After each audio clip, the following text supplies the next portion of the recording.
तो गाइस कैसे हैं आप सब लोग। स्ट्रॉन्ग वन के एपिसोड 07 के साथ हाजिर हो। तो लास्ट एपिसोड के एंड पे हमने देखा था कि हमारे सोमा के बारे में वहां के जो ऑफिशियल्स हैं उन सभी को पता चल चुका है, क्योंकि गांव वालों ने वहां पर हमारे सोमा को फाइट करते हुए देखा था और उस बारे में जाकर चीफ को बता दिया। और चीफ यहाँ पर उस सारे के सारा जितना भी नुकसान हुआ है उसका हर्जाना लेने के लिए हमारे सोमा के पास आने वाले हैं। लेकिन दूसरी तरफ बेचारा हमारा सोमा जो होता है वो भूखा बैठा होता है, क्योंकि उसके पास कोई भी कस्टमर नहीं आया होता। वो वहां पर अपने सामने कटोरा रखकर बैठा होता है, जबकि दूसरी तरफ वो लड़का जो कि उसके साथ बैठा होता है, जो लड़कियों के शू लेसिस को बांधता है, वो वहां पर अभी भी काम कर रहा होता है। उसके पास काफी सारी लड़कियां आती हैं। तो हमारा सोमा कहता है ये बंदा बिल्कुल एक पैरासाइट की तरह है, ये बंदा मेरे सारे के सारे कस्टमर्स मुझसे छीन कर ले गया है। मुझे नहीं लगता कि मैं यहाँ पर और ज्यादा काम कर सकता हूँ, क्योंकि ये इंडस्ट्री के फंडामेंटल्स को अच्छी तरह से जानता है। इसने जानबूझकर यहाँ पर आकर मेरे साथ ही अपनी दुकान खोल ली है, जिसकी वजह से मेरी दुकान का कबाड़ा हो गया है। यानी कि अब मेरे पास कोई कस्टमर नहीं आता, सारे कस्टमर इसके पास आ जाते हैं। ऊपर से जरा देखो तो सही ना, इस कमीने ने लिखा क्या हुआ है। इस कमीने ने अपने पीछे दीवार के ऊपर ये लिखा हुआ है कि मैं तुम्हारे शू लेसिस को बिल्कुल फ्री बांधूंगा, तुम्हें पैसे देने की जरूरत नहीं है।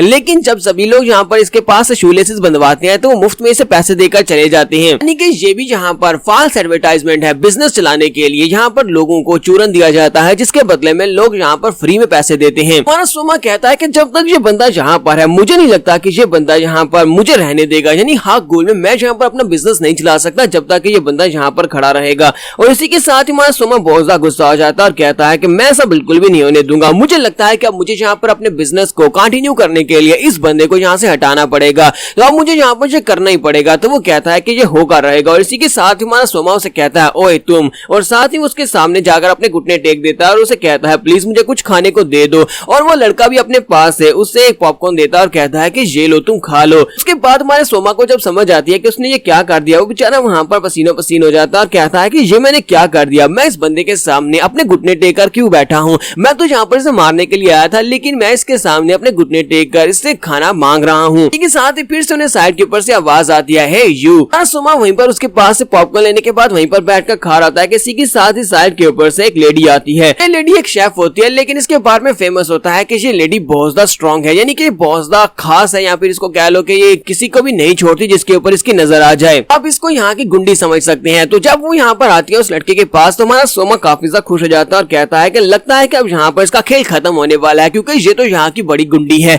जब इसकी नजर किसी के ऊपर पड़ती है तो वो उसे बिल्कुल भी नहीं छोड़ती। लेकिन इसी के साथ ही वो शेफ जो होती है वो अपना पाँव उठाती है और उसे कहती है क्या तुम मेरे शू लेसिस को बांध सकते हो। तो वो उसके लिए शू लेसिस को बांधता है। तुम्हारा सोमा कहता है कि यहाँ पर चल क्या रहा है, मुझे समझ नहीं आ रही, इसके पास क्या है, इसके पास कुछ भी नहीं है। साथ ही वो आईने में अपना चेहरा देखता है और कहता है कि हाँ चलो ये बात तो मानने की है, उसकी शक्ल मुझसे थोड़ी सी अच्छी है, मेरी शक्ल थोड़ी सी भद्दी है, लेकिन इसका मतलब ये तो नहीं है कि उसके पास मुझसे ज्यादा कस्टमर्स आएंगे। इसी के साथ ही फिर से उन्हें पीछे से आवाज आती है ओए तुम। यहाँ पर गार्ड्स पहुंच जाते हैं, चीफ और उसके साथ उनके सोल्जर्स होते हैं, वो लोग वहां पर आते हैं। तुम्हारा सोमा और भी ज्यादा खुश हो जाता है और कहता है कि ये देखो हाक गोल कम्युनिटी काउंसिल के सोल्जर्स यहाँ पर आ चुके हैं। लगता है कि उनको पता चल गया होगा कि ये बंदा यहाँ पर मेरे बिजनेस को ठप करने की कोशिश कर रहा है, इसी वजह से वो लोग यहाँ पर आए ताकि इसके बिजनेस को ठप करवा के इसे यहाँ से उठाकर भगवा दें। मुझे लगा था कि यहाँ पर कम्युनिटी के लोग जो है वो मेरी फिक्र नहीं करते, लेकिन अब मुझे लगता है कि कम्युनिटी काउंसिल के लोग जो है इनको मेरी काफी ज्यादा फिक्र है और वो यहाँ पर हर किसी के ऊपर नजर रखते हैं। इंसाफ अभी भी जिंदा है तो इंसाफ की जय हो। और इसी के साथ ही चीफ जो होते हैं वो उस लड़की के पास आते हैं, तो वो लड़का उनके सामने अपना सर झुकाता है और कहता है कि एल्डर आपको काफी दिनों के बाद देख रहा हूँ।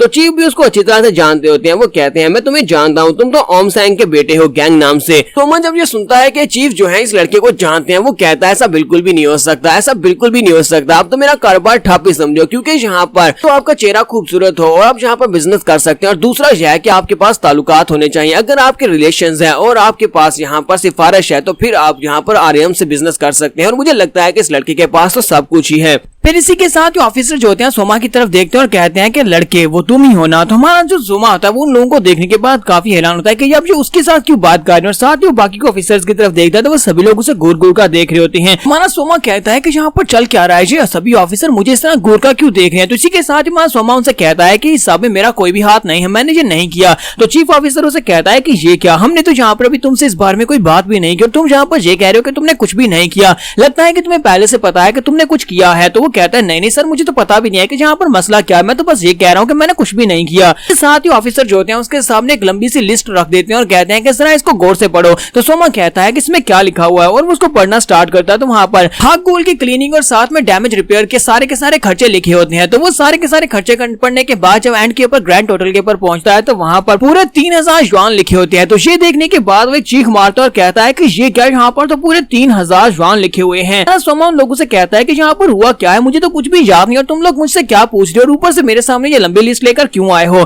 तो चीफ ऑफिसर उसे कहता है कि हम लोगों ने तुम्हारे जैसे बहुत सारे मास्टर्स को देखा है पिछले कई सालों में, यहाँ पर बहुत सारे मास्टर्स है। अगर तुम यहाँ पर हमारे सामने सच बोल देते हो कि तुम वाकई में एक मास्टर हो, तुम्ही ने ये सब कुछ किया है, तो हम तुम्हें छोड़ देंगे। तुम्हारा सोमा उनसे कहता है कि नहीं ऐसी बात नहीं है और इसी के साथ ही चीफ ऑफिसर उसे कहता है कि जरा उस तरफ देखो वहां पर क्या है। तुम्हारा सोमा उसकी चाल में आ जाता है। वो दूसरी तरफ जैसे ही देखता है इसी के साथ ही चीफ ऑफिसर ने अपने पीछे एक डंडा छुपा रखा होता है। वो हमारे सोमा के सर में एक जबरदस्त डंडा मारता है जिससे हमारे सोमा के मुंह नाक से ब्लड बहना शुरू हो जाता है। बेचारा वहीं पर नीचे गिर जाता है, अपना नाक पकड़कर बैठा होता है और कहता है ये क्या, मेरे नाक से खून बह रहा है। और बाकी के दोनों ऑफिसर्स कहते हैं ऐसा नहीं हो सकता, अगर ये लड़का एक मास्टर होता तो ये इस पावरफुल अटैक को विथस्टैंड कर लेता। इसी के साथ ही दूसरा ऑफिसर कहता है कि मुझे ट्राई करने दो। उसके पास इससे बड़ा डंडा होता है। वो सीधी साइड से हमारे सोमा के मुंह के ऊपर एक डंडा मारता है। जैसे हमारे सोमा के मुंह पर एक डंडा पड़ता है, हमारा सोमा वहां पर बेहोश होने का नाटक करता है। वो ग्राउंड के ऊपर गिर जाता है और बाकी के सभी ऑफिसर्स कहते हैं लगता है कि हमसे कोई बहुत बड़ी गलती हो गई है। उनमें से एक बंदा कहता है कि मैंने सुना है कि कई मास्टर्स ऐसे होते हैं जो कि किसी का भी रूप ले सकते हैं। जब मास्टर्स पावरफुल लेवल पर पहुंच जाते हैं तो वो किसी का रूप ले सकते हैं।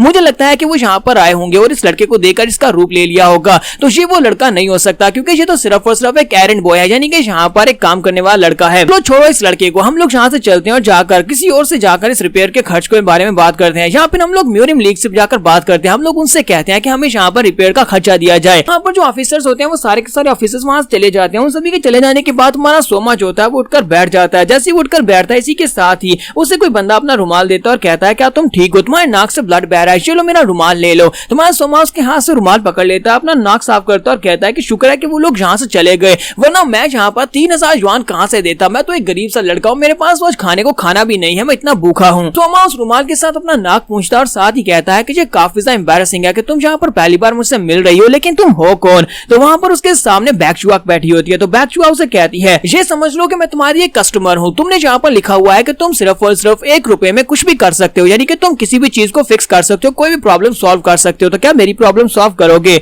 सोमा जो होता है पहले उसकी तरफ देखता है, बैकचुआ की तरफ, फिर साथ ही वो साथ वाले लड़के की तरफ देखता है और कहता है हाँ शिपा तो ठीक है, लेकिन मुझे लगता है कि तुम गलत दुकान पर आ गई हो। सभी लड़कियां तो उस दुकान पर जाती हैं, उस लड़के के पास जाती हैं। बैकचुआ से कहती है क्या वो तुम्हारा दोस्त है या फिर वो तुम्हारा पार्टनर है। तुम्हारा सोमा से कहता है कि नहीं वो तो सिर्फ और सिर्फ मेरे साइड के ऊपर आकर कहीं से बैठ गया है, मैं तो उस बंदे को जानता भी नहीं हूँ। तुम्हारा सोमा उस लड़के से कहता है ओए लड़के मेरी बात सुनो, क्या तुम मुझे जानते हो। तो वो लड़का कहता है नहीं मैं तुम्हें नहीं जानता। तो सोमा से कहता है देखा वो तो मुझे जानता भी नहीं है। तो बैकचुआ उठकर खड़ी हो जाती है और उसे कहती है चलो फिर ठीक है मेरे साथ मेरे घर चलो। तो हमारा सोमा जो होता है ये बात सुनने के बाद काफी हैरान होता है और कहता है कि ये यहाँ पर क्या कह रही है कि मेरे साथ मेरे घर चलो। और इसी के साथ हमारा सोमा जो होता है अपनी इमेजिनेशन की दुनिया में चला जाता है और उसे यहाँ पर घर का पूरा सीन याद आता है जहाँ पर उसका बड़ा बेटा उसकी तरफ भागता हुआ आता है और उसके बैकचुआ ने वहाँ पर छोटे बच्चे को उठा रखा होता है और यहाँ पर हमारा सोमा जो होता है वो यहाँ पर शादी के सपने देख रहा होता है। तो देख लो शादी भाई बिल्कुल तुम्हारी तरह यहाँ पर इसकी अभी तक शादी नहीं हुई, लेकिन फिर भी इसने अपनी इमेजिनेशन में बच्चे भी देख लिए और बच्चे किस तरह इसको यहाँ पर घर में आते हुए वेलकम भी कह रहे हैं, वो सब कुछ इसने यहाँ पर सोच लिया है। बैकचुआ से कहते हैं कि तुम यहाँ पर क्या सोच रहे हो, क्या तुम मेरे लिए काम करोगे या नहीं। तुम्हारा सोमा जो होता है उसे लगता है कि शायद ये लड़की उसके प्यार में पागल हो गई और इसे अपने घर लेकर जाना चाहती है। तो सोमा उसे कहता है हाँ क्यों नहीं, तो फिर ठीक है मैं तुम्हारा ये काम करूंगा। और दोनों वहां से वो घर की तरफ चल पड़ते हैं।